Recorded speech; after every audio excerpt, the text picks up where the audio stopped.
is Shelley Clark, author of Beyond the Cracks, and I am so glad to be walking alongside you on this journey we call life. There is life beyond the broken places. As a matter of fact, the future is bright and the possibilities are endless. Now come take a leap of faith with me as we explore living beyond the cracks. Are you ready? Let's get into it. Live it up, on purpose, with purpose. Let me ask you a question. How you living? Are you really living or just existing? There is a difference. The other day, I was thinking about just life in general, the things that I want to do versus the things that I need to do. I don't know about you, but I'm a list maker. I love a list, y'all. So I go about making my list, right? And in doing so, I noticed one thing, that the list of the things that I need to do versus the list of the things that I want to do, it was so much longer.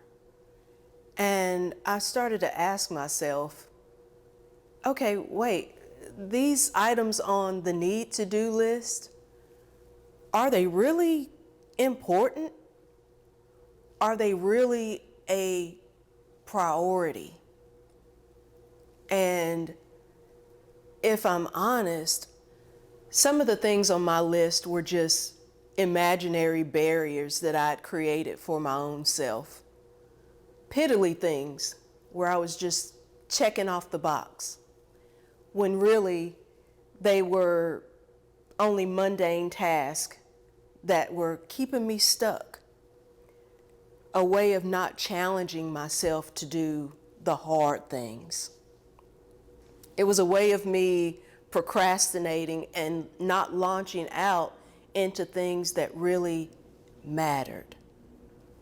So I scrapped the list, tore it up, and said, I'm going to start all over. But I had to ask myself, how did I get to this place? And how do I really begin to do the things that I want to do, the things that matter, the things that will allow me to walk in purpose? I had become stagnant. Stagnant. You know, think about that word for a minute and what it really means. Stagnation is a state or condition marked by a lack of flow, lack of movement, a lack of development. And when I think about something being stagnant, the first thing that comes to mind is standing water. There's no movement, nothing is flowing freely in or out, and it's become polluted by whatever has just landed there. It eventually begins to stink because there's growing bacteria. And if you notice, it's still water. It's water, but it's no longer fit for consumption. If you were to drink it, it would probably make you sick. And I had to ask myself if I had become stagnant.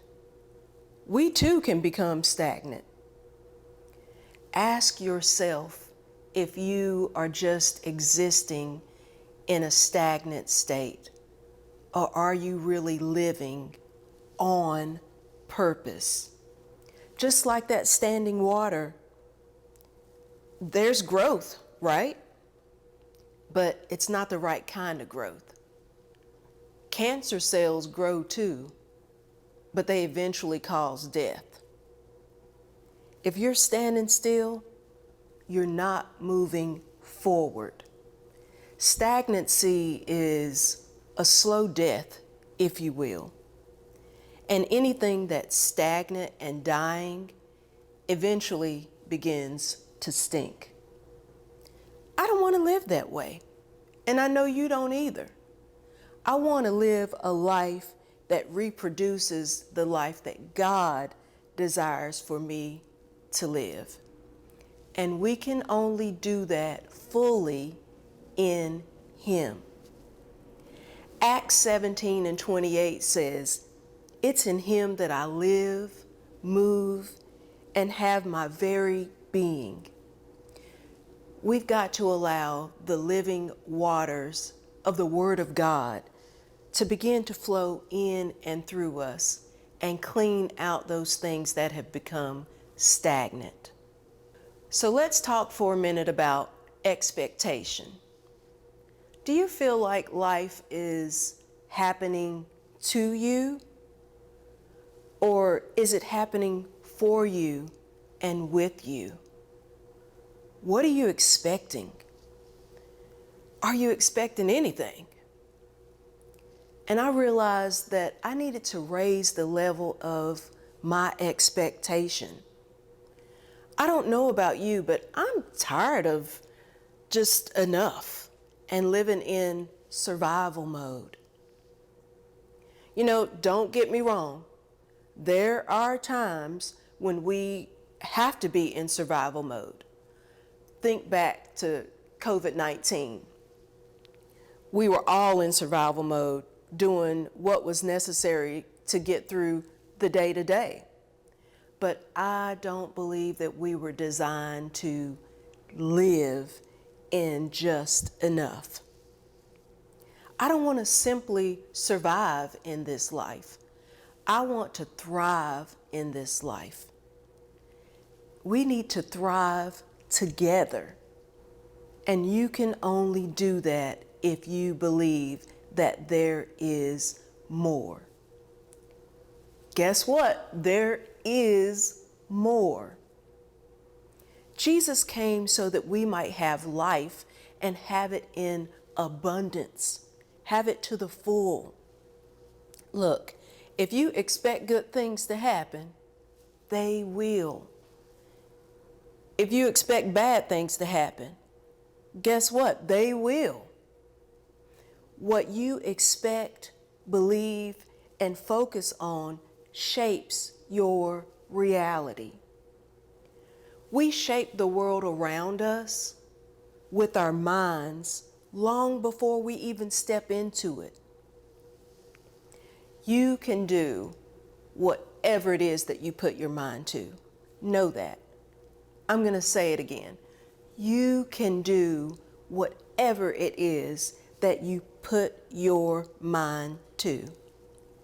But it starts with setting healthy, God-driven expectations for an abundant life. And that abundant life is found in Him. But you still have to step out and explore all that He has for you. Let's talk about exploration. My family and I, we recently went to the beach, and the kids were just obsessed with catching jellyfish and crabs for some reason. I have no idea why. That's a whole other story. But go with me. I sat down by some large rocks, and I just started digging in the sand. And I was digging there in the sand for at least an hour. And it was one of the best feelings that I had in a long time. And I thought about why it felt so good in that moment. It was because I had just let go and given myself permission to explore. You know, and while I was digging there in the sand, like a kid, I found some of the most beautiful rocks and seashells. Some were fully intact, and just gorgeous, as if they were waiting there for me to find them. And then some of the shells were broken, but I was able to use those broken shells to dig even deeper to find some really beautiful things. Now, I want to ask you a question. What part of your life still needs to be explored? There are so many hidden gems on the inside of you. I want you to give yourself permission to dig. I want you to give yourself permission to explore. And you'll probably find some things that you didn't know were there. Now, I have to say, while you're digging and exploring, you may come across some things that are broken. But don't throw it out. Don't just gloss over those things. The broken stuff is useful. Just like using that broken shell to continue to dig deeper, use those broken things that you may come across as a way to help you dig deeper. Because what you'll discover is a little more of you. When you start digging into the untapped potential that's on the inside of you, you're going to find some valuable nuggets. And the dig is going to be worth it. It's worth it, y'all. It's worth it. Go ahead and explore, because it's going to lead you to a greater knowledge and understanding of who you are and whose you are. And can I tell you, it's beautiful. So how do you start living and not just existing?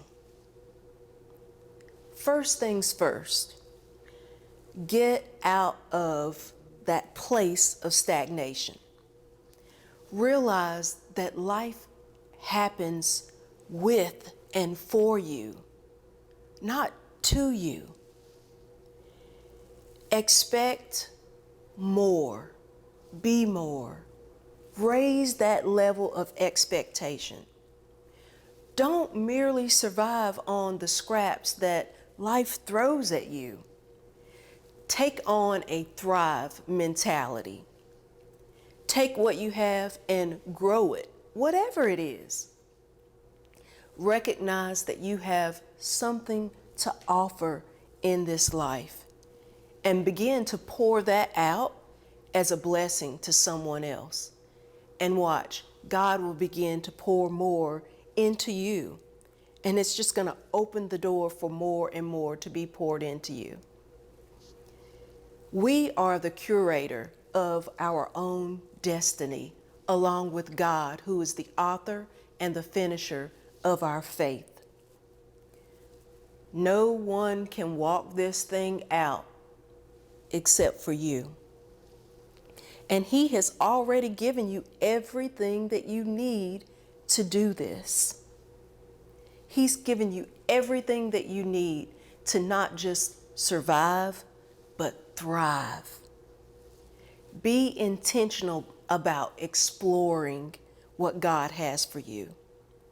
We've got to be intentional about hearing His voice, acting on it, and then being fruitful in that which He's already given to us. We must be intentional about hearing His voice and acting on what He said and being fruitful in that which He has already given us. I want to challenge you to take the reins. Take the reins of your own life and have the courage to explore all that God has for you. Go after it. And look, don't be led by how you feel. Feelings are fleeting. John 10:10 reads, "The thief comes only to steal and kill and destroy. I," meaning Jesus, "came that they may have life, enjoy life, and have it in abundance, to the full, overflowing." True living is found in Him. So if you're still waiting on permission to live, here it is. God has already signed and delivered your permission slip. Now go live it up, on purpose, with purpose. Until next time, be encouraged. Go break barriers, overcome obstacles, and shatter ceilings as you continue to live beyond the cracks.